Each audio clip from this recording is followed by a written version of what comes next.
So hello pharma family, कैसे हैं आप लोग? आई होप आप सब अच्छे होंगे। सो दोस्तों, हम पढ़ रहे थे एचसीपी और एचसीपी के हमने 3 लेक्चर कवर कर लिए हैं और ये हमारा चौथा पार्ट होने वाला है। तो इस पार्ट में हम पढ़ने वाले हैं नर्व इम्पल्स के बारे में, रिसेप्टर के बारे में, साइनेप्स के बारे में और न्यूरोट्रांसमीटर के बारे में। तो मतलब ये वीडियो थोड़ी लंबी होने वाली, तो इसको डिटेल में पढ़ेंगे आज इन चारों टॉपिकों को।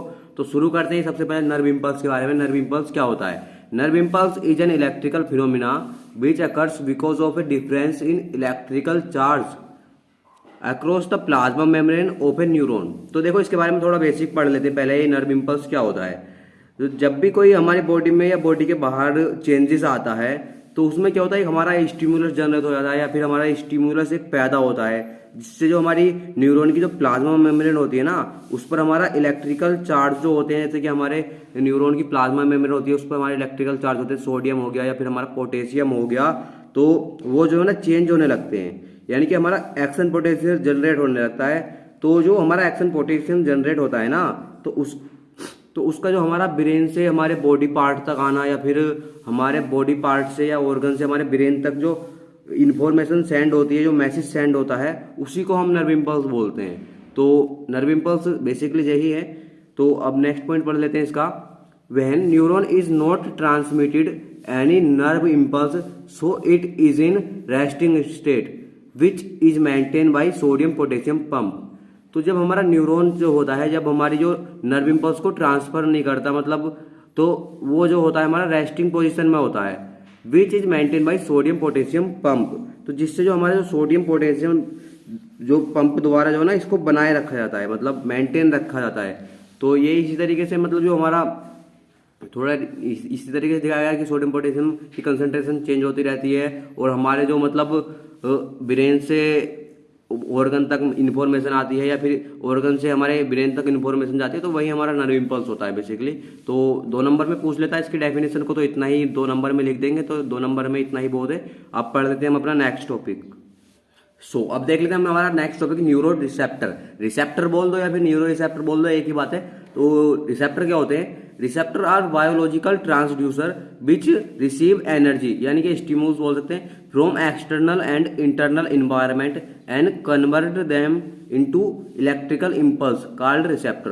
तो देखो, रिसेप्टर क्या होते हैं? रिसेप्टर एक बायोलॉजिकल ट्रांसड्यूसर होते हैं। बायोलॉजिकल ट्रांसड्यूसर यानी कि ट्रांसड्यूसर का मतलब क्या होता है? जो कि एक फॉर्म की जो एनर्जी को दूसरी फॉर्म की एनर्जी में कन्वर्ट करता है, उसी को हम ट्रांसड्यूसर बोलते हैं। तो ये क्या करते हैं? ये रिसीव करते हैं हमारी एनर्जी को हमारे एक्सटर्नल और इंटरनल इन्वायरमेंट से, और उसके बाद उसको कन्वर्ट कर देते हैं हमारे इलेक्ट्रिकल इम्पल्स में, तो उसी को हम रिसेप्टर बोलते हैं। They may be either in group into sense organ, eye, ear और स्कैटर्ड इन स्किन। तो ये क्या होते हैं? ये हमारे ग्रुप में भी हो सकते हैं, जैसे कि हमारी सेंस ऑर्गन हो गए, आई हो गया, ईयर हो गया या फिर नोज हो गया, और जो हमारे स्कैटर्ड में भी होते हैं, मतलब बिखरे हुए भी होते हैं, सिंगल सिंगल में भी होते हैं। तो रिसेप्टर क्या होता है ये हमने देख लिया है अभी। तो अब हम देख लेते हैं नेक्स्ट रिसेप्टर का क्लासिफिकेशन। अब हम यहाँ पर देख लेते हैं अपना क्लासिफिकेशन ऑफ न्यूरो रिसेप्टर, यानी कि न्यूरो रिसेप्टर का क्लासिफिकेशन। तो on the basis of location, यानी कि लोकेशन के आधार पर न्यूरो रिसेप्टर को जो है ना हमारे 2 भागों में डिवाइडेड किया गया है। नंबर 1 पर तो आता है हमारा एक्सट्रो रिसेप्टर और नंबर 2 पर आता है हमारा इंट्रो रिसेप्टर। तो एक्सट्रो रिसेप्टर क्या होता है? ये sensory receptor which receive external stimuli. तो इसमें जो होता है हमारी बॉडी के बाहर से मैसेज को रिसीव किया जाता है, जबकि जो हमारा इंट्रो रिसेप्टर होता है, ये sensory receptor which receive stimuli from with in the body या फिर फ्रॉम इंटरनल ऑर्गन। तो इसमें जो होती है हमारी बॉडी के अंदर से मैसेज को रिसीव करते हैं, यानी कि हमारे इंटरनल ऑर्गन से मैसेज को रिसीव करते हैं। तो अभी एक्सट्रो रिसेप्टर और इंट्रो रिसेप्टर के बारे में थोड़ा थोड़ा डिटेल में पढ़ लेते हैं अपने एक चार्ट के फॉर्म में।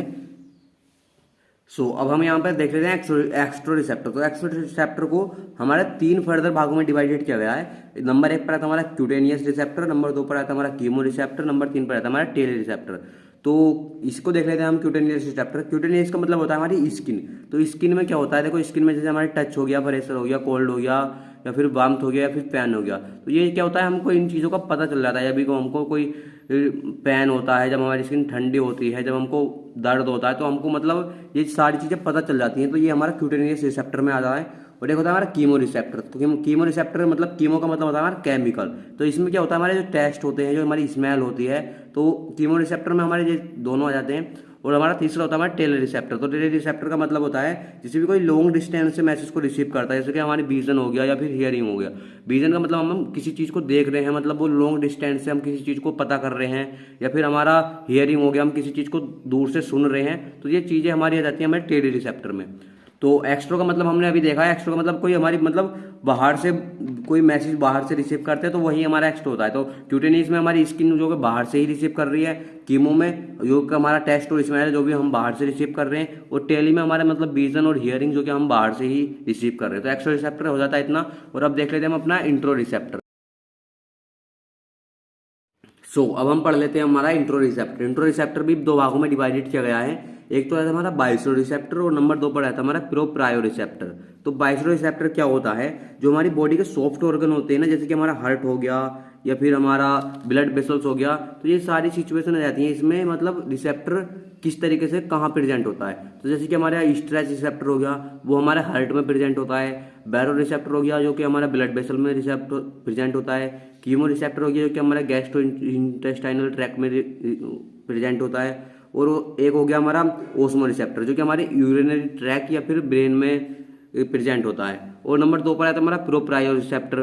तो इसमें भी क्या होता है, प्रोप्रायो रिसेप्टर क्या होता है, जो कि हमारी कोई मूवमेंट होती है हमारी बॉडी की, जैसे कि हमारी मसल्स होगी, टेंडम हो गया, तो ये सारी चीज़ें हमारी प्रोप्रायो रिसेप्टर में जाती हैं। जैसे कि हमारा मसल स्पाइंडल हो गया, तो ये क्या होता है हमारे मसल में प्रेजेंट होता है। और हमारे गोल्गी टेंडम ऑर्गन हो गया जो कि हमारे टेंडन में प्रेजेंट होता है।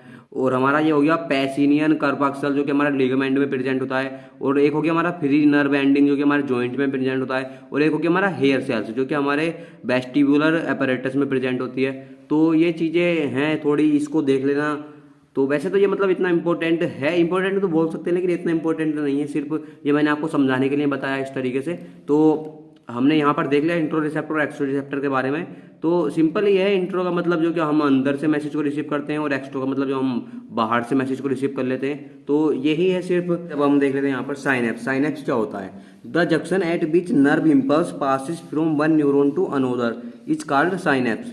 तो ये क्या होता है, देखो जैसे कि हमारी एक न्यूरॉन होती है और एक दूसरी न्यूरॉन होती है। जैसे कि ये हमारी एक न्यूरॉन का एक्सॉन टर्मिनल हो गया, और ये हमारी दूसरी न्यूरॉन का डेंड्राइट हो गया जो कि हमारा रिसेप्टर है। तो इसमें क्या होता है, जैसे कि हमारी मतलब न्यूरोट्रांसमीटर होते हैं। जब कोई हमारी इन्फॉर्मेशन एक न्यूरॉन से दूसरी न्यूरॉन तक जाती है, तो जो हमारे न्यूरोट्रांसमीटर के थ्रू जो केमिकल रिलीज होता है, जो मतलब इन्फॉर्मेशन एक न्यूरॉन से दूसरे न्यूरॉन तक जाती है, तो इसी को हम मतलब साइनेप्स बोलते हैं। तो देखो जैसे ये बोल रहा है जंक्शन। जंक्शन का मतलब होता है जैसे कि एक इन्फॉर्मेशन जबकि चेंज हो रही है, जबकि वो दूसरी जगह पर जा रही है, तो क्या होता है, यही है the junction at which nerve impulse passes.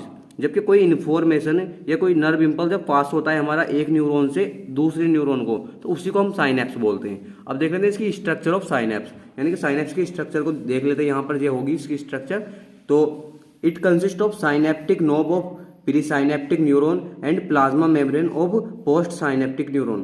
तो ये जो है ना हमारी साइनेप्टिक नोब यानी कि प्री साइनेप्टिक न्यूरॉन और प्लाज्मा मेम्ब्रेन की पोस्ट साइनेप्टिक न्यूरॉन से मिलकर बना होता है। और दूसरा पॉइंट है हमारा pre synaptic knob contain synaptic vesicles filled with neurotransmitter.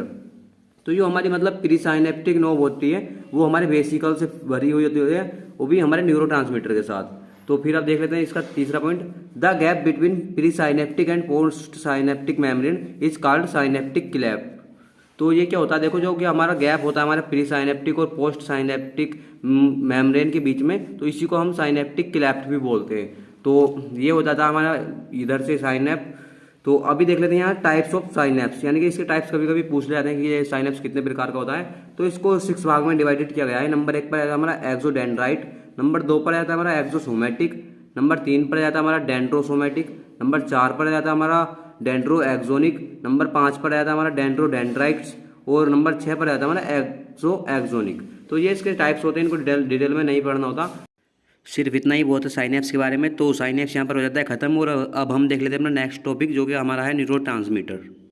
अब हम यहाँ पर देख लेते हैं अपना नेक्स्ट टॉपिक जो है हमारा न्यूरोट्रांसमीटर। लेकिन न्यूरोट्रांसमीटर से पहले हम पढ़ लेते हैं न्यूरोट्रांसमिशन। न्यूरोट्रांसमिशन क्या होता है, the process by which nerve impulse are transmitted from one neuron to another neuron called neurotransmission. तो देखो इसमें क्या होता है, एक प्रोसेस होता है जिसमें कि हमारे नर्व इम्पल्स जो होते हैं हमारे एक न्यूरॉन से दूसरे न्यूरॉन में ट्रांसफर होते हैं, तो उसी को हम न्यूरोट्रांसमिशन बोलते हैं। जैसे कि ये हो गया हमारा, ये हमारा क्या हो गया, ये हमारा एक्सॉन टर्मिनल हो गया और इसमें जो हमारी साइनेप्टिक वेसिकल्स हो गई। और जब ये हमारी इन्फॉर्मेशन एक न्यूरॉन से दूसरे न्यूरॉन को भेजते हैं तो क्या होता है, वही हमारा न्यूरो ट्रांसमिशन होता है।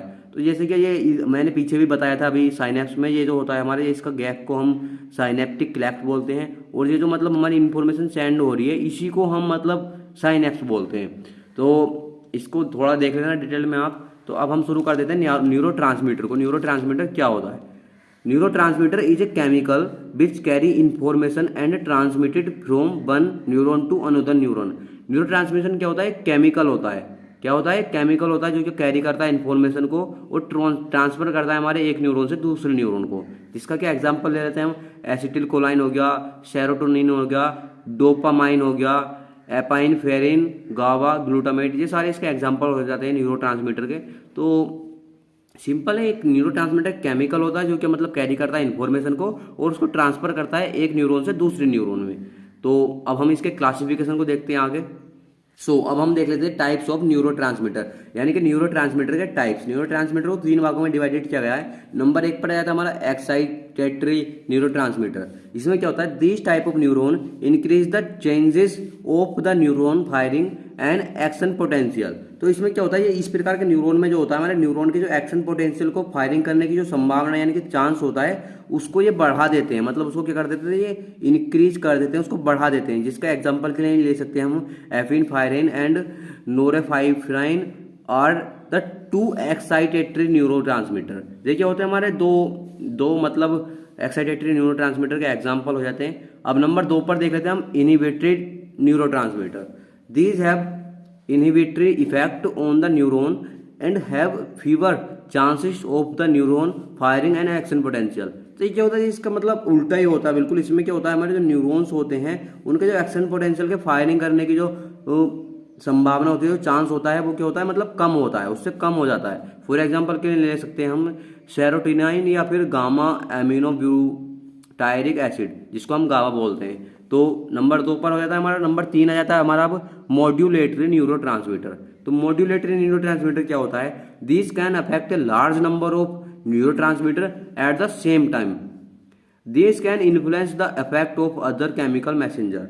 तो इसमें क्या होता है, देखो यो हमारे एक ही समय पर जो हमारी लार्ज नंबर यानी कि बड़ी संख्या में जो न्यूरोट्रांसमीटर को अफेक्ट कर सकते हैं, ये क्या करते हैं, हमारी एक ही समय पर बड़ी संख्या के न्यूरो ट्रांसमीटर को अफेक्ट कर सकते हैं। This can influence the effect of other chemical messenger.